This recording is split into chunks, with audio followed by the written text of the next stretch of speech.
ನನ್ನ ಯಾವತ್ತೂ ಅವರಾಗಲಿ ಅವ್ರ ಮಗ ಆಗಲಿ ಇನ್ನು ಕೆಲಸದವನು ಅಡುಗೆಯವನು ಅನ್ನೋ ರೀತಿಯಲ್ಲೇ ನೋಡಿಲ್ಲ ಸರ್. ಅವರಂಥ ವ್ಯಕ್ತಿತ್ವ ಅವರಂಥ ಒಬ್ಬರು ಮತ್ತೆ ಯಾರೂ ಸಿಗಲ್ಲ ಸರ್. ಅವ್ರು ಇವಾಗ ತೀರೋಗಿದ್ದಾರೆ ಅಂದರೆ ಅರ್ಗಿಸ್ಕೊಳ್ಳೋಕ್ಕಾಗದಿರೋ ವಿಷಯ. ಆದರೆ ಅವ್ರು ಆಡಿರೋ ಒಂದೊಂದು ಹಾಡು ಒಂದೊಂದು ನಕ್ಷತ್ರ, ಅವ್ರು ಹೇಳ್ದಂಗೆ ಸೂರ್ಯ ಚಂದ್ರ ಇರೋವರೆಗೂ ಅವ್ರ ನೆನಪು ಇದ್ದೇ ಇರುತ್ತೆ ಸರ್. ಅವ್ರು ಯಾವಾಗಲೂ ಸಿಂಪಲ್ ಸರ್, ಯಾವುದೇ ಆಡಂಬರ ಇಲ್ಲ ಅಂಥ ವ್ಯಕ್ತಿತ್ವ.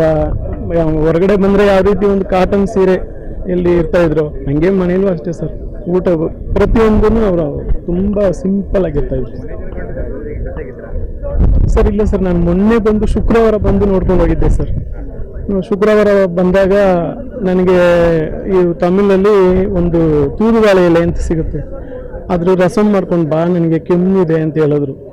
ಸರಿ ರಸಮ್ ಮಾಡ್ಕೊಂಡು ಬಂದು ಕೊಟ್ಬಿಟ್ಟು ಊಟ ಮಾಡಿದ್ರು, ರಸಮ್ ಕುಡಿದ್ರು. ಚೆನ್ನಾಗಿದೆ ಅಂದ್ಕೊಂಡು ಹೇಳಿ ಅವ್ರ ಜೊತೆಲೇ ಒಂದು 4 ಗಂಟೆವರೆಗೂ ಟೈಮ್ ಸ್ಪೆಂಡ್ ಮಾಡಿ ಹೋದೆ ಸರ್. ಹೋಗಿ ಶುಕ್ರವಾರ ಹೋದೆ, ಶನಿವಾರ 24 ಅವರ್ ಕೂಡ ಆಗಲಿಲ್ಲ ಅನಿಸುತ್ತೆ, ಅಷ್ಟೊಳಗಡೆ ಅವರಿಲ್ಲ ಅನ್ನೋ ಸುದ್ದಿ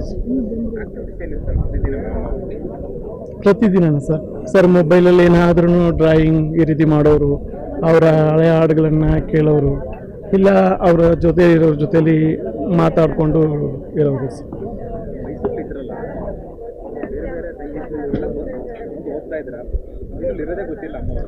ಇಲ್ಲ ಸರ್, ಅವರಿಗೆ ತುಂಬ ಹತ್ತಿರದವರೆಲ್ಲ ಬರ್ತಾ ಇದ್ರು ಸರ್. ಅವಾಗ ಬಂದು ಮಾತಾಡಿಸ್ಕೊಂಡು ಅವ್ರ ಜೊತೆಲ್ಲ ಟೈಮ್ ಸ್ಪೆಂಡ್ ಮಾಡಿ ಹೋಗೋರು ಸರ್. ಮೇಡಮ್, ಅವರಿಗೆ ತುಂಬ ಇಷ್ಟವಾದದ್ದು ತೊಂಡೆಕಾಯಿ ಪಲ್ಯ, ಬೆಂಡೆಕಾಯಿ ಪಲ್ಯ, ಪಪ್ಪು, ನಮ್ಮ ಮೈಸೂರು ರಸಮ್, ತಮಿಳ್ನಾಡು ರಸಮ್, ಅನ್ನ ಸಾಂಬಾರು ಇದೆಲ್ಲ ಇಷ್ಟಪಡೋರು. ಇಡ್ಲಿ ತುಂಬ ಇಷ್ಟ ಮೇಡಮ್ ಅವ್ರಿಗೆ, ಇಡ್ಲಿ ದೋಸೆ ಸರ್. ಅವ್ರಿಗೆ ಮೈಸೂರು ಫೇವ್ರೇಟು ಸರ್.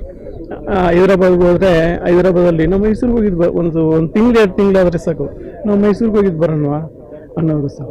ಅವ್ರು ಮೈಸೂರು ಇಷ್ಟ ಅಂತೇಳಿ ಕೊನೆಗೆ ಮೈಸೂರಲ್ಲಿ ಲೀನ ಆದರು. Thank you sir. ನನ್ನ ಹೆಸರು ವೇಲು ಅಂತ.